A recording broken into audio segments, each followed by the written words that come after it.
తన అందం అభినయంతో తెలుగింటి ఆడపడుచుగా ప్రేక్షకుల మన్ననలు అందుకున్న నటి రజని 1983 నుంచి 1993 వరకు అందాల తారగా గ్లామర్ పాత్రల్లో నటించడంతో పాటు సెంటిమెంట్ పాత్రల్లో నటించి తనదైన ముద్ర వేసుకున్నారు. ఆమె నటించిన తొలి తెలుగు సినిమా బ్రహ్మముడి. ఆ మూవీ వచ్చి 40 ఏళ్లు కావస్తోంది. ఆ సినిమా తర్వాత వరుస అవకాశాలు రావడంతో స్టార్ హీరోయిన్ అయ్యారు. దర్శకరత్న దాసరి నారాయణరావు గారే రజనీ డేట్స్ చూసుకునేవారు. ఏటా సగటున 10కి పైగా సినిమాలు హీరోయిన్గా చేశారు. అయితే కెరియర్ పీక్స్ గా ఉన్న టైంలోనే సడన్ గా సినిమాలకు దూరం అయ్యారు. 10 ఏళ్ల పాటు ఎవరికీ కనిపించలేదు కూడా. తన లైఫ్ లో ఎదురైన పరిస్థితుల నేపథ్యంలో 9 సార్లు బల్వన్ మన్నానికి ప్లాన్ చేసుకున్నారు. కానీ కొన్ని కారణాలతో ఆగిపోయారు. కాలం పెట్టిన పరీక్షల కారణంగా ఎంతో సున్నితమైన వ్యక్తిగా పేరున్న రజనీ గారు స్ట్రాంగ్ ఉమెన్ గా మారారు. ఎంతో మందికి మానసిక స్థైర్యాన్ని ఇవ్వగలిగారు. ఈ నేపథ్యంలో రజనీ గారికి సంబంధించిన మీకు తెలియని ఎన్నో విషయాలను ఇప్పుడు మనం తెలుసుకుందాం. వీడియో చాలా ఇంట్రెస్టింగ్ గా ఉంటుంది. ఇలాంటి ఎన్నో ఇన్ఫర్మేటివ్ వీడియోస్ కోసం మీ సపోర్ట్ గా జస్ట్ ఒక లైక్ చేయండి చాలు. రజనీ అసలు పేరు శశి కౌర్ మల్హోత్రా. 1965 జూలై 27న బెంగళూరులో పుట్టారు. తండ్రి బిఎన్ మల్హోత్రా, తల్లి సులోచన. తండ్రి పంజాబ్ కు చెందిన వ్యక్తి కాగా తల్లి కర్ణాటకకు చెందినవారు. వీరికి గవర్నమెంట్స్ ఎక్స్పోర్ట్ వ్యాపారం ఉండేది. చెన్నైలో స్థిరపడ్డారు. రజనీ చెన్నైలోనే చదివారు. తండ్రికి పెద్ద బిజినెస్ మ్యాన్ గా పేరుండేది. టీనగర్ కు సమీపంలోనే వీరి ఇల్లు ఉండేది. రజనీకి ఒక అన్నయ్య ఉన్నారు. అయితే ఓ రోజు సమీపంలో ఓ సినిమా షూటింగ్ జరుగుతోంది. తన అన్నతో కలిసి తండ్రి ఆఫీస్ కు వెళ్తున్న రజనీ ఆ షూటింగ్ వద్దకు వెళ్లి ఓ వ్యక్తిని సినిమా డీటెయిల్స్ అడిగారట. ఆయనే మనువన్నన్. ఆ మూవీ డైరెక్టరే ఆయన. రజనీని చూడగానే ఈ అమ్మాయి బాగుందని చెప్పి సినిమాల్లో నటిస్తావా అని అడిగారట. తన ఇంట్లో అడగాలని చెప్పారు రజనీ. దీంతో మణివన్నన్ రజనీ వాళ్ళ ఇంటికి వచ్చి సినిమాల్లో ఛాన్స్ ఉందని చెప్పారట. రజనీ పేరెంట్స్ అడిగిన కొన్ని డౌట్లను క్లియర్ చేశారు మణివన్నన్. సినిమాలో నటించడం నటించకపోవడం నీ ఇష్టమని రజనీకి చెప్పారు తండ్రి. అప్పటికే రజనీకి స్కూల్లో నాటకాలు నటించిన అనుభవం ఉంది. అయితే తాను సినిమాలో నటిస్తే వీడియోగా రికార్డ్ అవుతుందని, ఎప్పటికైనా తాను యంగా ఉన్న వీడియోను చూడొచ్చని అనుకుని ఆ ఒక్క సినిమాలో నటిద్దామని అనుకున్నారు. అప్పటికే తన అన్న సహకారంతో దాదాపుగా 4 రోజుల పాటు యాక్టింగ్ లో కోచింగ్ తీసుకున్నారు.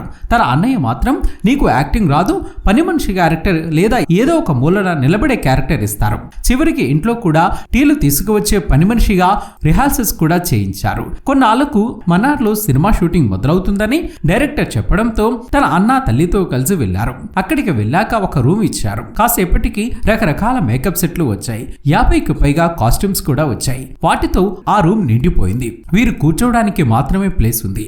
ఈలోగా అసిస్టెంట్ డైరెక్టర్ వచ్చి రజనీని, మేడం మీకు మేకప్ వేయాలి, మీరు రెడీ కండి అని అన్నారట. అయితే ఎవరినో పిలవబోయి తనను పిలుస్తున్నారని అనుకున్నారు రజనీ. మరోసారి ఆయన అలాగే పిలవడంతో మీరు ఒకసారి డైరెక్టర్ని కనుక్కుని రండి అని చెప్పారట. ఆయన వెళ్లి డైరెక్టర్ మణివన్నన్ని తీసుకువచ్చారు. రజనీతో మణివన్నన్ మాట్లాడుతూ, నీకు వచ్చిన డౌట్ నాకు అర్థమైంది. ఈ సినిమాలో మీరే హీరోయిన్. ఈ విషయం కావాలనే ముందుగా చెప్పలేదు. మీ ఇంటికి వచ్చి మీ కుటుంబంలోని పద్ధతులు చూశాక మీరు హీరోయిన్ అని చెప్తే ఖచ్చితంగా ఒప్పుకునేవారు కాదు. అందుకనే చెప్పలేదు.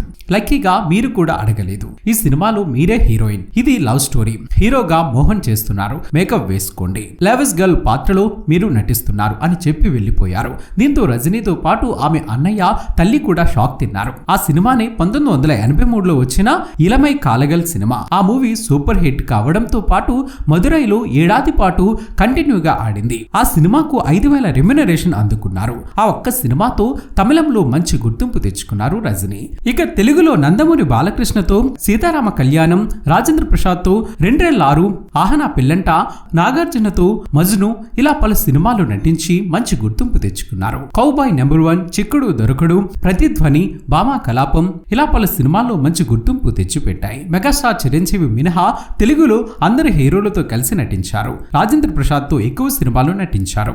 అప్పట్లో వీరి కాంబినేషన్ కు మంచి క్రేజ్ ఉండేది. అదే సమయంలో రకరకాల వార్తలు కూడా వచ్చాయి. రజనీ ఏకంగా ఒక సినిమా సెట్ లో 50 కొబ్బరి బొండాలు తాగారనే వార్త కూడా వచ్చింది. అయితే ఆ అంశంపై ఒక ఇంటర్వ్యూలో రజనీ మాట్లాడుతూ తాను 50 కొబ్బరి బొండాలు తాగితే గిన్నిస్ రికార్డ్ అయ్యేదని చెప్పారు. రాజేంద్ర ప్రసాద్ గురించి మాట్లాడుతూ, రాజేంద్ర ప్రసాద్ గారు డబ్బింగ్ ఆర్టిస్ట్ స్థాయి నుంచి వచ్చారు. తొలినాళ్లలో ఆయనతో నటించేందుకు చాలా మంది హీరోయిన్లు ముందుకు వచ్చేవారు కాదని విన్నాను. ఓ రోజు రాజేంద్ర ప్రసాద్ హీరోగా చేస్తున్న సినిమాలో నేను హీరోయిన్ గా చేయాలని మా అన్నయ్యను అడిగితే డేట్స్ కనుక్కు కనుక్కొని ఓకే అన్నారు. అయితే చిన్న హీరోలు పెద్ద హీరోలు అని చూడకుండా సినిమాలు చేస్తున్నారు అని వేరే వారు అన్నయ్య వద్ద ప్రస్తావించారు. అందుకు మా అన్నయ్య, సినిమాల్లో చిన్న హీరో పెద్ద హీరో అని తేడా మా ఇంట్లో ఉండదు, పాత్ర మంచిదైతే చాలు అని అన్నారు. ఆ విషయం రాజేంద్ర ప్రసాద్ గారికి తెలిసి థ్యాంక్స్ చెప్పారు. ఇక సినిమా షూటింగ్ లో నాతో మీరు ఇంత తెల్లగా ఎలా ఉన్నారు, మీ డైట్ ఏంటి అని అడిగారు. స్వతహాగా రాజేంద్ర ప్రసాద్ గారికి హెల్త్ కాన్షియస్ ఎక్కువే. ఆయన నన్నే అడిగారు. మా ఇంటికి వచ్చినప్పుడు మా అమ్మగారు ఏం వంటలు చేస్తారో కనుక్కున్నారు. చివరికి నేను భోజనం చేసే టైంలోనూ నేను ఏం తింటున్నాను అని చూసేవారు. ఓసారి ఆట పట్టించేందుకు కిల్లి కూడా ఇచ్చారు. పక్క పక్కనే కూర్చునే వాళ్ళం. దీంతో ఎవరికి కావలసినట్లుగా వారు ఊహించుకున్నారని చెప్పారు. అలా ఆయన నన్ను ఫాలో అయ్యేవారు తప్ప మా మధ్య ఏమీ లేదని అని రజనీ గారు వివరణ ఇచ్చారు. ఇక రజనీ గారు దాదాపుగా 150కి పైగా సినిమాల్లో నటించారు. రజనీ గారు మాట్లాడుతూ 1995లో ఎంగేజ్మెంట్ అయినా సినిమాలన్నీ రిలీజ్ అయ్యేంత వరకు వెయిట్ చేశారు. 1998లో రజనీ గారు వివాహం చేసుకున్నారు. వివాహమయ్యాక కొన్నాళ్ళు వారు అమెరికాలో ఉన్నారు. అయితే వైవాహిక జీవితంలో తలెత్తిన ఇబ్బందుల కారణంగా పిల్లలతో కలిసి ప్రత్యేకంగా ఉంటున్నారు. దాదాపు 13 ఏళ్ల క్రితం ఇచ్చిన ఒక ఇంటర్వ్యూలో ఆ విషయాలను వెల్లడించారు. ఆ ఇంటర్వ్యూ ప్రకారం నాకు పెళ్ళయ్యాక కొన్నాళ్లకే విషయం అర్థమైంది. నేను ఎవరితోనూ మాట్లాడకూడదు, ఫ్రెండ్స్ ఉండకూడదు, కబోర్డ్ లేని ఒక సింపుల్ ఫ్లాట్ లో నేనొక్కదాన్ని ఉన్నాను. అనేక రకాల ఇబ్బందులు ఎదురయ్యాయి. 9 నెలలకే అబ్బాయి పుట్టాడు. అప్పటికే నేను చాలా ఇబ్బందులు ఎదుర్కొంటున్నా. 9 సార్లు బలవన్మరణానికి ప్లాన్ చేశాను. పిల్లవాడితో సహా అపార్ట్మెంట్ ఎక్కి దూకేద్దామని అనుకున్నా. అలాంటి పరిస్థితిని ఎదుర్కొన్నాను. అయితే తాను లేకపోతే తన పిల్లవాడి పరిస్థితి ఏంటని ఆలోచించాను. వెనక్కి తగ్గి అడ్జస్ట్ అవ్వడానికి ట్రై చేశా. నా తప్పేమిటో కూడా అర్థమయ్యేది కాదు. నా తప్పు లేదు కూడా.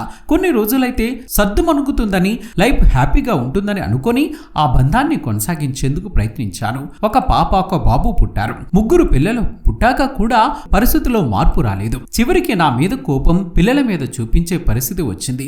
ఏ తల్లికైనా అది సహించరాని విషయమే. అప్పటికే లిక్విడ్ క్యాష్ ఆస్తులు ఏమయ్యాయో తెలియదు. ఆ విషయంలో ఎవరిని నిందించను. కానీ వెకేషన్ కు వెళ్ళినా యాంత్రికంగా ఉండటమే జీవితం అనుకోను. ఇక అడ్జస్ట్మెంట్లు ఉండవని అర్థమైంది. తల్లిదండ్రులు అప్పటికే లేరు. ఆ టైంకి సినిమాలకు దూరమై 10 ఏళ్లకు పైగా అయింది. ఎవరితోనూ మాట్లాడేదాన్ని కాదు. ఫ్రెండ్స్ కూడా లేరు. ఎవరికి చెప్పుకోవాలో కూడా అర్థమయ్యేది కాదు. చివరికి నా సమస్యను చెప్పుకునేందుకు ఒక్కరు కూడా లేరనిపించింది. అయితే దేవుడు ఏ రూపంలో మనకు హెల్ప్ చేస్తాడో తెలియదు. ఏం చేయాలో కూడా అర్థం కాలేదు. 24 గంటలు గడిచాక నేను రియలైజ్ అయ్యాను. అసలు నేను ఏ తప్పు చేశానో తెలుసుకోవాలని ప్రయత్నించాను. అప్పటి వరకు కార్నర్ లో ఉన్న మౌస్ గా ఉన్న నేను లైనస్ గా మారాను. న్యాయ పోరాటానికి దిగాను. ఆ టైంలో చాలా మంది బంధువులు నన్ను కామెంట్స్ చేశారు. ఫిలిం నగర్ వెంకటేశ్వర స్వామి ఆలయం 3వ మెట్టు దగ్గర 3 పిల్లలతో కలిసి అడుక్కునే పరిస్థితి వస్తుందని కూడా కామెంట్ చేశారు. అయినా పట్టించుకోలేదు. నా చేతిలో చిల్లి గవ్వలేదు. పిల్లల భవిష్యత్ ఏమిటో తెలియదు. అయినా మొండి ధైర్యం వచ్చింది. నా పోరాటం మొదలైంది అని చెప్పారు. రజనీ పెద్ద కుమారుడు నేషనల్ వైడ్ స్విమ్మర్ కాక కుమార్తె ఫ్యాషన్ డిజైనర్. మరో కుమారుడు బీటెక్ చదువుతున్నాడు. హైదరాబాద్ లో ఉంటున్నారు. ఇలా ఎన్నో విషయాలను రజనీ గారు చెప్పుకొచ్చారు. ఏది ఏమైనా రజనీ గారు తన సెకండ్ ఇన్నింగ్స్ ను ప్రారంభించి మంచి మంచి సినిమాలు చేయాలని మనము మనస్ఫూర్తిగా కోరుకుందాం. మరి ఆమె నటన మీకు ఇష్టమైతే ఈ వీడియోను లైక్ చేసి మీ సపోర్టును మాకు అందించండి ఫ్రెండ్స్. మేము చేసే ప్రతి వీడియో వెనుక చాలా కష్టం ఉంటుంది. ఆ కష్టానికి మీరిచ్చే ప్రతిఫలం ఒక లైక్ కొట్టి సబ్స్క్రైబ్ చేసుకోవటమే. చేస్తారు కదా ఫ్రెండ్స్.